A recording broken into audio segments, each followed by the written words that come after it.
The average Scandinavian home is cleaner than most homes in most countries. And the average Scandinavian spends less time cleaning than most people in most countries. Both of those things are true simultaneously. And the reason they are both true is not that Nordic people have some special relationship with cleanliness or a cultural obsession with tidiness. It is that they have 5 specific habits that prevent mess from accumulating in the first place, which means there is considerably less to clean when cleaning time arrives. 5 habits, what each one does, and how to apply any one of them starting today. Before we continue, if you'd consider subscribing, it only takes a few seconds and helps the channel reach more people. So today we are looking at 5 Scandinavian cleaning habits that take almost no time. Let's start with the one that does more work than any other single habit on this list, and the one that Scandinavian households maintain so consistently that it has become invisible to the people practicing it. Leaving shoes at the door. In Nordic homes, shoes come off at the entrance. Not sometimes, not when the floor has just been cleaned, not as a preference that is occasionally observed and occasionally not. Always, for everyone, without exception. Guests remove their shoes. Children remove their shoes. The person who has run back in for 30 seconds to grab something they forgot removes their shoes. This is not a rule that requires enforcement because it is not experienced as a rule. It is simply what you do when you enter a home, in the same way that you close the door behind you. What does this actually produce? Research on indoor floor contamination has found that shoes track in an extraordinary range of outdoor materials: soil, bacteria, pesticides, heavy metals from road surfaces, and biological matter that accumulates on pavements and in public spaces. A study from the University of Arizona found that the average shoe sole carries 421,000 units of bacteria, and that 96% of those bacteria transfer to clean floors within steps of entry. A home where shoes are worn throughout produces floors that are being continuously recontaminated by every person who walks through it. A home where shoes are removed at the door does not have this problem because the contamination never enters. The practical consequence for cleaning is direct and significant. Floors in shoe-free Nordic homes require considerably less frequent cleaning than floors in homes where shoes are worn. The vacuum that would need to run twice a week to manage tracked-in debris runs once. The mopping that would be needed to address ground-in dirt from outdoor shoes is reduced to a maintenance task rather than a restoration task. The single habit of removing shoes at the door produces cleaner floors with less cleaning effort than any cleaning product or technique can match, because it addresses the source of the problem rather than the symptom. The applicability here is as simple as habits get: a shoe rack at the door and the consistent use of it. That is the first habit. It is the most impactful of the 5 because it acts before any mess enters rather than after. The second habit works on the same principle but inside the home rather than at its threshold. The second Scandinavian cleaning habit is cleaning as you go, dealing with mess at the point it is created rather than letting it accumulate for a dedicated cleaning session later. The specific version of this that Nordic households practice is not a conscious strategy. It is the expression of a relationship with domestic space in which leaving something messy for future resolution is simply less comfortable than resolving it now. The pot is rinsed when it is emptied rather than left for the washing up. The counter is wiped when the cooking is finished rather than when it has hardened into something that requires effort to remove. The dropped item is picked up when it is dropped rather than stepped around until the room is tidied. Each of these individual acts takes seconds. The alternative, accumulating multiple instances of each until they constitute a cleaning project, takes considerably longer and feels considerably more effortful, not primarily because the tasks are harder, but because the psychological weight of a room that has been building disorder is heavier than the weight of individual small acts of maintenance.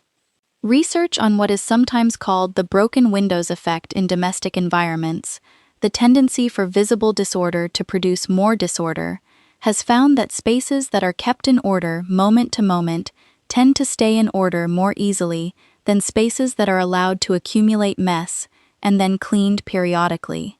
The clean kitchen invites more careful use than the cluttered one. The tidy room is easier to keep tidy than to restore to tidiness after it has been allowed to deteriorate. The cleaning as you go habit is not more effort than cleaning in sessions.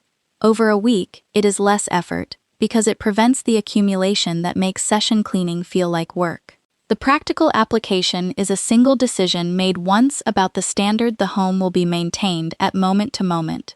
Not a perfect standard, not a show home standard, but the standard of not leaving things in states that will require more effort to address later than addressing them now would require. That decision, applied consistently, changes the overall effort of keeping a home clean more than any cleaning product or schedule. 2 habits covered. The third one is the most culturally specific on this list, and the one that Scandinavians would be most surprised to learn is not universal. Moving now to the weekly cleaning ritual. The third habit is the weekly deep clean on a fixed day.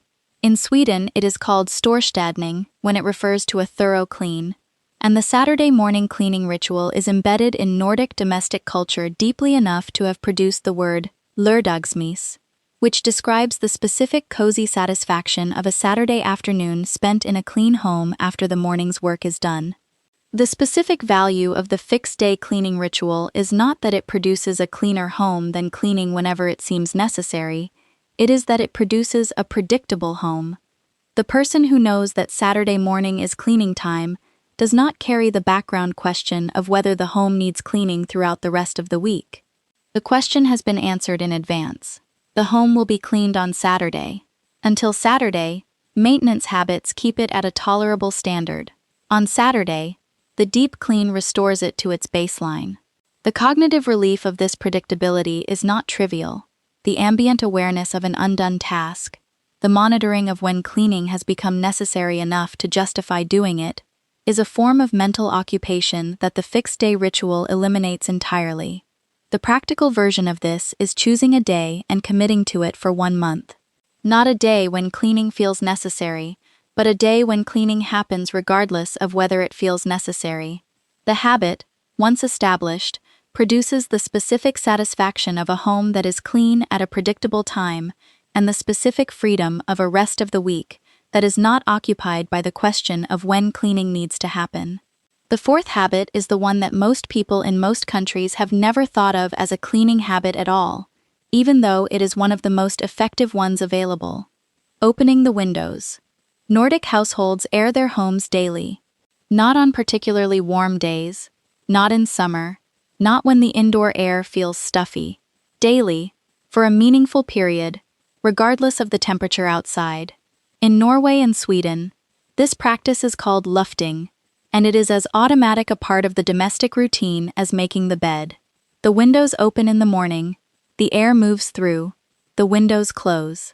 The whole process takes no active effort beyond the opening and closing. What airing does to a home is less visible than what vacuuming does, but in some respects more significant.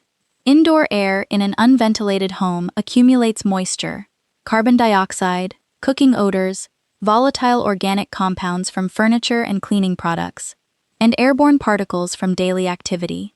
Research published in the Indoor Air Journal has found that even brief daily ventilation dramatically reduces concentrations of indoor pollutants compared to homes that rely on mechanical ventilation alone. The home that is aired daily smells cleaner because it is cleaner at the level of air quality than one that is not. And a home that smells clean requires less effort to feel clean, which changes the relationship between the home and the people living in it in ways that the cleaning products marketed to solve the same problem never quite manage. The practical application is the simplest on this list. Open 2 windows on opposite sides of the home for 10 minutes every morning. The cross-ventilation this creates moves air through the space more effectively than a single open window. The 10 minutes costs nothing beyond the momentary discomfort of the cold air, which passes. And for the fifth and final habit, the one that is perhaps the least obvious, but the one that professional cleaners consistently identify as the difference between a home that is easy to clean and one that is not. Storing cleaning tools where cleaning happens.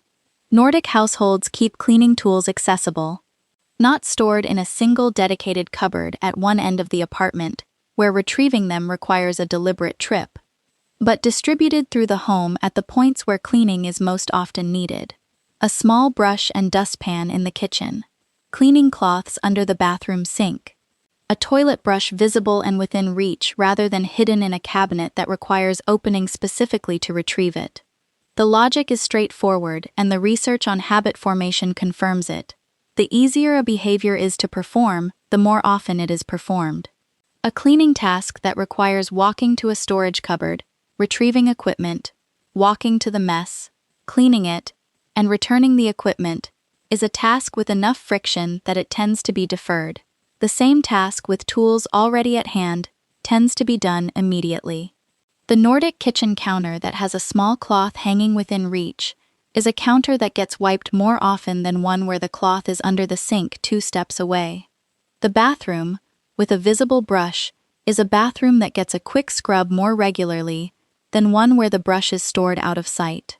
The accessibility of the tool determines the frequency of its use more reliably than the intention of the person using it, and the Nordic domestic environment tends to be arranged around this insight rather than against it. 5 habits. And the single observation that connects all of them. Nordic homes are not cleaner because Nordic people clean more. They are cleaner because the habits that prevent mess from accumulating have been so consistently applied that they have stopped feeling like habits at all. The shoes come off because shoes come off.